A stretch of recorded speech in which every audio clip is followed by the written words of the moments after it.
Côté de vous, le gars qui a le crachoir et qui parle plus fort que vous, c'est Guillaume Meurice. Alors laissons-lui le C'est micro. mon petit Iranien. Eh ben, écoutez, c'est aujourd'hui le dernier jour des défilés de la Fashion Week. On est content, on est content. racontez-moi, Mais ça fait j'adore. quand même bien longtemps qu'on connaît la grosse tendance du moment, hein, c'est la veste réversible. François Bayrou, Thierry Solaire, Valérie Pécresse, Georges Fenech, les socialistes avec Macron, plein d'autres l'ont déjà adoptée. Alors cette veste se porte avec le pantalon sur les chevilles, hein, on voit, hein, ils ont tous baissé leur froc. Et pour avoir plus de précision sur les autres tendances, je suis allé ce matin devant le défilé Chanel au Grand Palais. Alors, quelle est la femme ou l'homme politique le mieux habillé selon les spécialistes de la mode? François Fillon. François Fillon, il est hyper bien habillé. Ah oui, super. Mais moi, je pensais que c'était un peu ringos, moi, son style. Pas du tout, parce que vous êtes pas un gars, vous peut-être. Et allez Ça commence bien, mais merde, en plus, je suis au top aujourd'hui. Allez, je mets ma belle Un petit chemise. Vichy, Un un petit petit- Vichy pas vert, mal. vert et En bleu. plus, ça permet à Thomas Croisière de me dire, elle est pas à toi, la chemise, elle est à carreau. Elle est à carreau, Eh oui, Florence, vous n'avez pas le monopole de l'humour de qualité. Je lui ai Alors- laissé. Je lui ai laissé celle-là. C'est cadeau. Je l'utilise Alors, plus. puisqu'on parle d'humour, continuons sur Fillon. Il est sobre, chic et sobre. Ouais. Il inspire confiance. François Fillon, il inspire confiance. Tout à fait. Mais non, Ah bah si.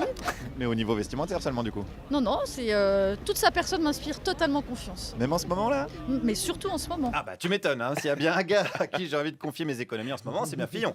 Hein, ou Bernard Tapie à la limite, mais bon, en tout cas, c'est un homme de confiance. Alors, à l'inverse, quelle est la femme ou l'homme politique le plus mal habillé selon cette même personne? Hamon. Amon, il est pas bien habillé. Ouais. Mais est-ce que c'est vraiment au niveau de l'habillement que vous jugez là, ou est-ce que Et alors, c'est j'ai totalement dit- objectif? Oui. Alors qu'est-ce qui va pas alors dans son style? Une espèce de look faussement urbain, je pense. Ouais, ça on lui a dit à Benoît. Hein. Ça, arrête le faussement urbain, putain. Le survêt de Sergio Tacchini, le jean baggy en meeting, ça te va pas du tout, Benoît. Putain, t'es pas le candidat du streetwear, merde. Bon, allons voir un autre spécialiste hein, pour parler mode et politique. Mélenchon, vous avez le manteau noir, l'écharpe rouge, les petits triangles comment ça s'appelle, l'Illuminati, tu sais, un petit triangle rouge d'Illuminati. Sinon, Mélenchon, il a un triangle Illuminati. regardez bien sur son col, il a toujours un petit triangle rouge. C'est vrai, dis donc ça. Non mais attendez, c'est vrai. Non parce que lui il dit que c'est pour rendre hommage aux déportés communistes pendant la guerre.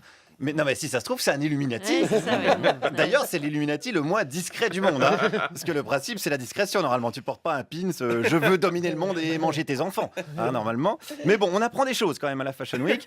Et alors qui est mal habillé hein, selon ce monsieur? C'est une certaine Martine de Lille. Aubry, c'est vraiment une catastrophe, elle. Hein. Au niveau de l'habillement? Ah bah oui, Mais pourquoi alors? Qu'est-ce qui va pas? parce qu'elle comprend rien.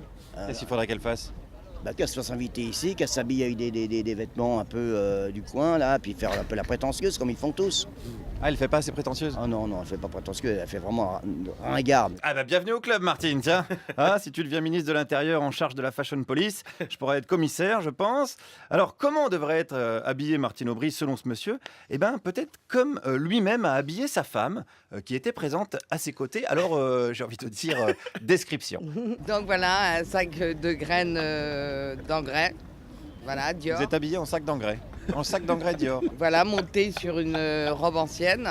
Sa costume coiffe paysanne. Voilà, un sac d'engrais sur une robe ancienne avec une coiffe paysanne sur la tête. Donc Martine, si tu nous écoutes, tu sais ce qu'il te reste à faire pour la mairie de Lille ou le carnaval de Dunkerque. Hein, ça peut servir pour les deux.